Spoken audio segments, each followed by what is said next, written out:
ছোট্ট বন্ধুরা, তোমরা সবাই কেমন আছো? আজকে আমরা সাত ভাই চম্পার গল্প বলতে যাচ্ছি। গল্পটি ভালো লাগলে অবশ্যই লাইক এবং সাবস্ক্রাইব করো। তাহলে গল্পটি শুরু করা যাক। এক দেশে ছিল রাজা ও রানী।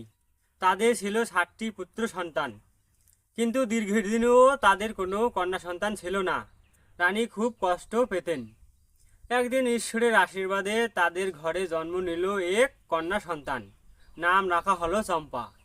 ভাইরা চম্পাকে খুব ভালোবাসতো, কিন্তু রাজার প্রথম রানী ছিল এক জাদুকরী রূপের স্ত্রী। সে নতুন রাজকন্যার প্রতি ঈর্ষান্বিত হয়ে ওঠে।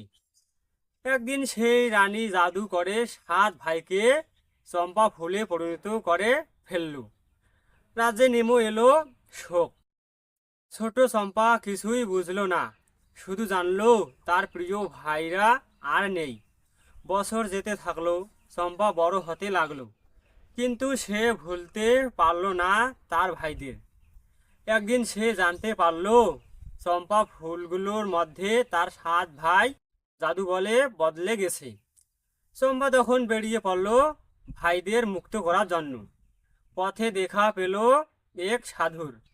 সাধু তাকে বললেন, ভাইদের মুক্ত করতে হলে কঠিন তপস্যা করতে হবে। নীরব হয়ে 7 দিন 7 রাত জঙ্গলে উপবাস করতে হবে। কোনো কথা বলা যাবে না। চম্পা ভয় পেল না। সে ধৈর্য ধরে তপস্যা শুরু করলো। দিন গেল, রাত গেল, হিংস্র পশু এলো, ঝড় এলো, কিন্তু চম্পা নড়ল না, কিছু বলল না। শেষ 7ম দিনের শেষে আকাশ থেকে আলো নেমে এলো। সেই ফুলগুলো আবার রূপ নিল 7 ভাইয়ের। জাদু ভেঙে গেল, ভাইরা এলো। ভাই বোনের মিলনের রাজ্য জুড়ে আনন্দের ঢেউ উঠল।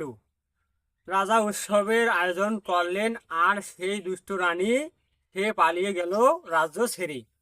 চম্পার সাহস, ভালোবাসা আর ত্যাগের ফলে ভাইরা ফিরে পেয়েছিল তাদের জীবন। আর তাই আজও বাংলার ঘরে ঘরে গাওয়া হয়, 7 ভাই চম্পা জাগো রে জাগো। এই ছিল 7 ভাই চম্পার গল্প। ভালোবাসার, সাহস আর ত্যাগের এক অনন্য দৃষ্টান্ত। তাহলে গল্পটি কেমন লাগলো বন্ধুরা? গল্পটি ভালো লাগলে অবশ্যই লাইক এবং সাবস্ক্রাইব করতে যেন ভুলো না।